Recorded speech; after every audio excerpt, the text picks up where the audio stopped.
أعوذ بالله من الشيطان الرجيم. بسم الله الرحمن الرحيم. الحمد لله رب العالمين، والصلاة والسلام على سيدنا Muhammad wa ala alihi wa ashabihi wa sallim.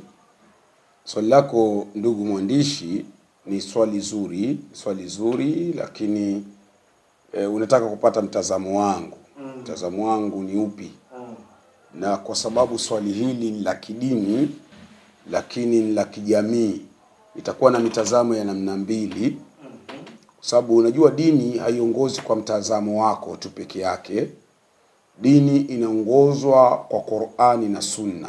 Kitabu na Sunna ndio dini inaongozwa. Lakini nje ya swala la kitabu na Sunna, vile vile dini inaongozwa kwa utaratibu ambao unaweza kuwa umejiwekea. Kwa mfano, mkikubaliana kwamba sisi tutakuwa tunafuata utaratibu fulani ambao hauko kinyume na kitabu na Sunna, kwa maana hauko kinyume na Qur'ani pamoja na hadithi za Bwana Mtume Muhammad sallallahu alaihi wasallama, basi hivyo ndivyo dini inavyoongozwa. Kwa hiyo kwa mitazamo yote hii miwili, mimi ninaonaje? Nitaona kupitia mitazamo hii miwili.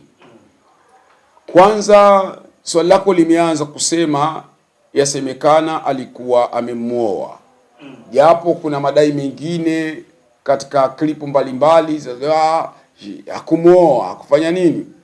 Lakini kwenye ukweli, unajua mimi mara nyingi huwa sipendi kusema kitu kama sijakifuatilia, kwa sababu natamani nikifuatilie, nikijue, alafu ndio nije nikiseme.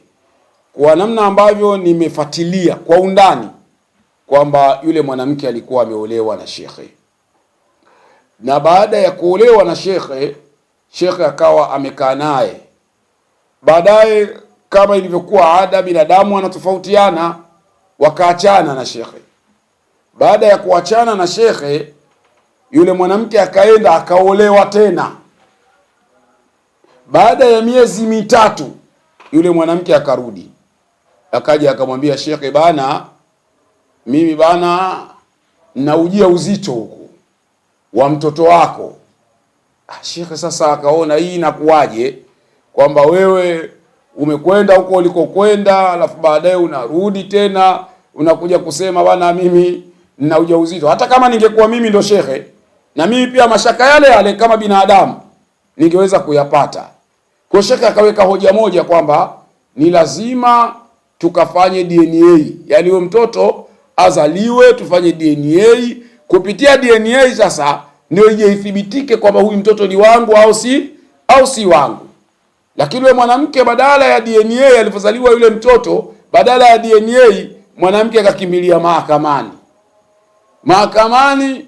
Mzozo umekuwa mahakamani kule. Shekhe ni shekhe, ana majukumu mengine, na ukiwa na mwanasheria, sheria inakuruhusu kuwakilishwa na mwanasheria wako. Kwa mwanasheria akawa anaenda kule, yule mwanamke ameona kule mahakamani labda sio anachelewa, sio kaonaje, katoka mahakamani akawa haendi tena mahakamani.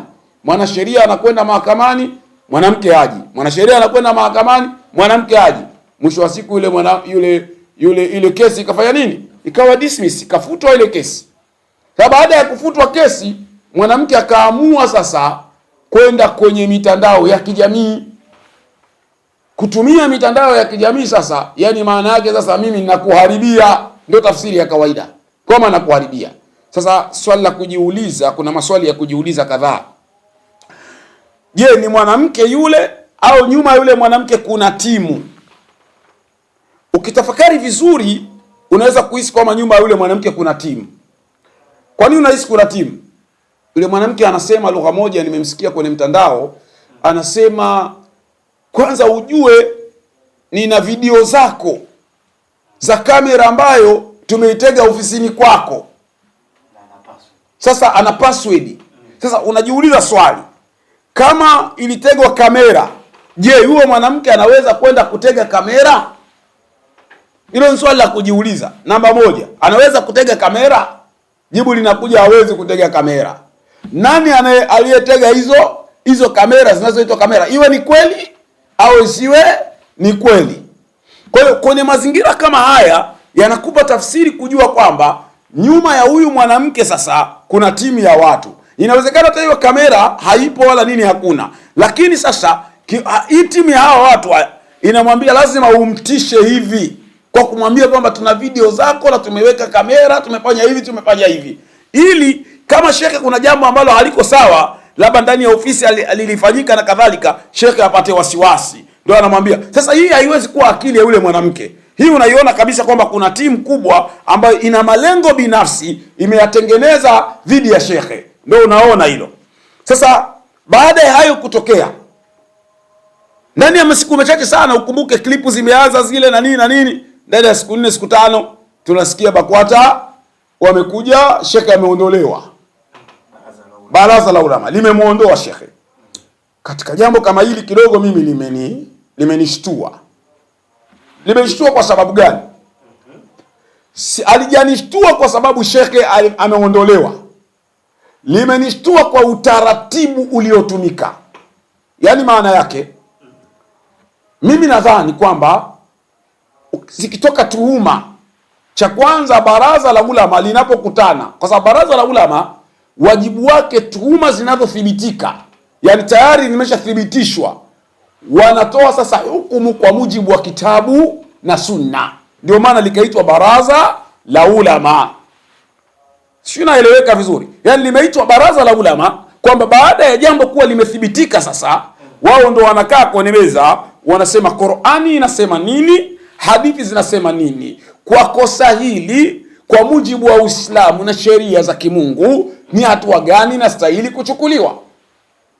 Lakini baraza la ulama kama halijathibitisha zile tuhuma, wajibu wake ilipaswa ni kuundwa aidha kamati maalumu au tume ndogo maalumu, inaundwa ile, alafu inafanya nini? Shekhe atolewi bali anasimamishwa kwamba kupisha uchunguzi, na hii inafanyika duniani kote, hata vyombo vya kidola.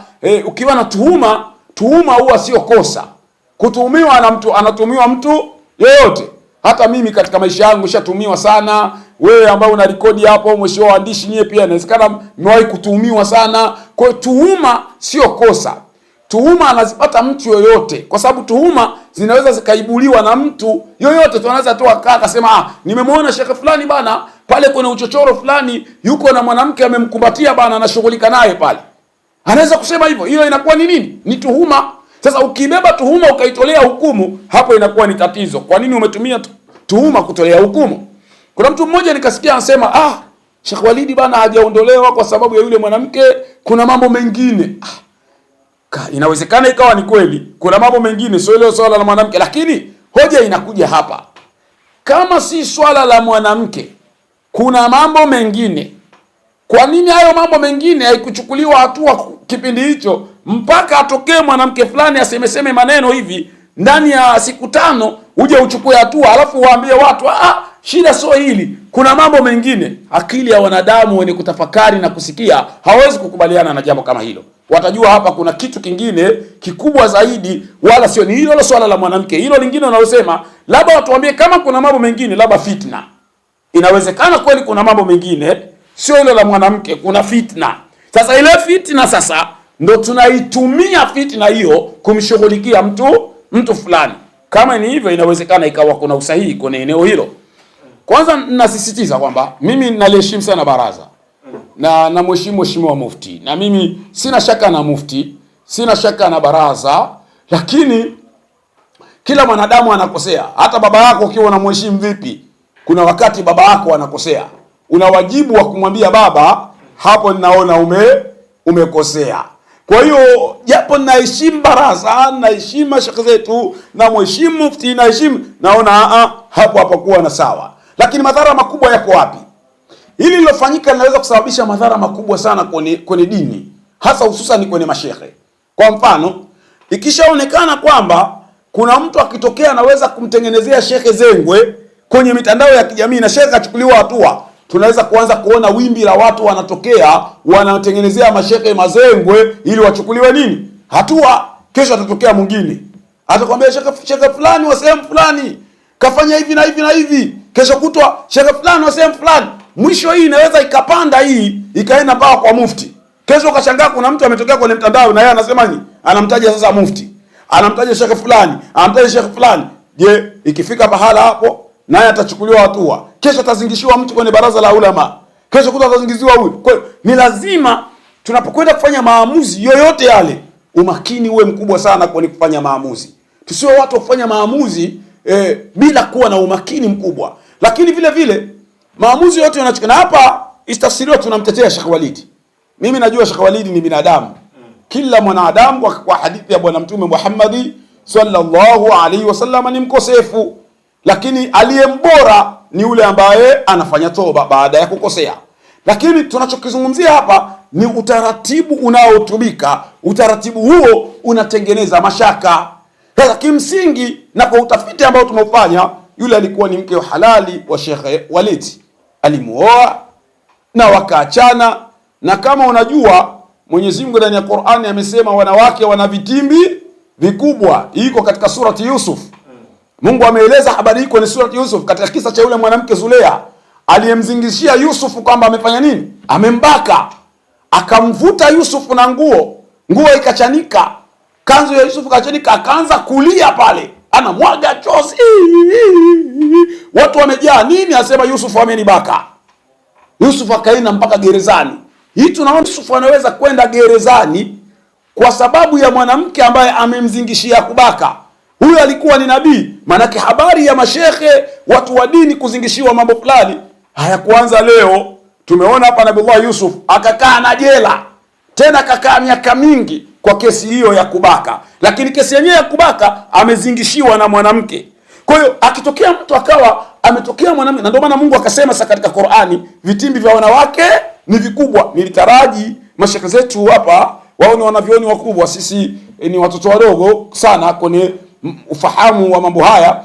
Wao kwa ushekhe wao nilitaraji warudi kwenye kisa cha Nabii Yusuf alayhi salatu wasalam, wakiangalia jinsi mwanamke alivyofanya hila za kumwangusha Nabii Yusuf alayhi salatu wasalam, na vile vile baada ya kumwangalia wavipime vitimbi vya wanawake, alafu kisha ifanyike tafiti ya kutosha, ndio swala hili lije litolewe maamuzi. Kwa hiyo kwa namna moja au nyingine, kwa mtazamo wangu mimi ninachukulia ni mambo ambayo hayakufanyika katika hali ya usawa, yalifanyika kinyume kabisa na usawa. Lakini vile vile la mwisho kabisa hapo ni kuongezesha. Naam. Tumeona mufti akisema kwamba maamuzi yamefanyika yeye bila kujua. Sasa watu wakawa wanajiuliza, baraza la ulama na mufti ambaye tunajua mufti ndio kiongozi mkuu, lazima ahusike katika maamuzi ya juu, kauli ya mwisho. Hii iko vipi kwa wewe, kwa kichwani kwako na mtazamo wako? Kwanza sijasikia kauli hiyo, nitatafuta hiyo clip ya mufti aliyosema kwamba kama amesema hivyo kweli kwamba maamuzi yaliyofanyika yeye alikuwa hajui. Kama ni kweli amesema hivyo, hii inatia masikitiko. Kanuni aliyemteua anakuwa ni nani? Kwa mujibu wa uteuzi unafanywa na mufti, mapendekezo yanatolewa na baraza la ulama, uteuzi unafanywa na nani? Na mufti. Sasa kama mapendekezo yametolewa na baraza la ulama, uteuzi unatolewa na mufti, alafu aliyeteua awe hajui, alafu wengine wakatengua, hapo kitakuwa kichekesho. Yaani maana yake mama Samia, rais wa Jamhuri ya Muungano wa Tanzania, ana washauri wake. Sawa, lazima anao kabineti ya washauri. Kabineti ya washauri imemshauri mama Samia, bana, anayefaa kuwa mkuu wa wilaya ni mtu fulani. Yule mkuu wa wilaya baada ya kupita kwenye hizo nafasi anaambia okay, wewe ndio utakuwa mkuu wa wilaya. Anasema that is good. Anakuwa mkuu wa wilaya. Alafu baadaye wale washauri waende wakakutane sasa, wakae. Alafu rais asijue. Alafu wale waliokaa wakitoka hapo wanatoka moja kwa moja wanakuja wanamuondoa yule. Wanasema amefanya hivi na hivi, tumemuondoa. Alafu mheshimiwa rais aseme wamemuondoa. Mimi nilikuwa sijui kama haya maamuzi yamefanywa hivyo. Sasa nilikuwa sielewi. Na kama ni kweli, basi kama ni kweli walikuwa hawajui, maana baraza pia nilikuwa liwajibishwe. Kwa nini mfanye maamuzi hayo mufti asijue kama ni kweli? Lakini kama si kweli mufti alikuwa anajua, kama si kweli, kama amesema hivyo, mtaamini ni kweli alikuwa hajui. Kwa nini? Kwa sababu ni mufti na mimi nasimamia kwenye kauli yake. Kama ni kweli kasema hivyo, alikuwa hajui. Maana hii umeniambia wewe sasa hivi, na mimi kwa bahati mbaya sijapata kuiona hiyo klipu. Kwa hiyo siwezi kuzungumza kwa kuthibitisha zaidi, nazungumza kutokana na namna ambavyo wewe umeniambia. Kwa hiyo kiuhalisia ni kwamba ili jambo linatakiwa litizamwe vizuri. Litizamwe vizuri kwa maslahi ya dini litizamwe vizuri kwa maslahi ya jamii, litizamwe vizuri kwa maslahi ya BAKWATA. BAKWATA ni chombo, ni baraza la Waislamu linaloheshimika Tanzania nzima, na Waislamu na hata wasiokuwa Waislamu wanaliheshimu baraza. Kwa hiyo lazima kwenye maamuzi ya mambo ya baraza yawe yanaamuliwa hasa sio kwa kutizama uselfish, kwa maana ya ubinafsi, yawe yanazingatia zaidi mtazamo wa kutizama zaidi jamii inayoongozwa hususan Waislamu, iwatizame zaidi pia jamii ya kinchi kabisa kwa ujumla wake, kabla hatujafanya yale maamuzi tunayokwenda kuyafanya.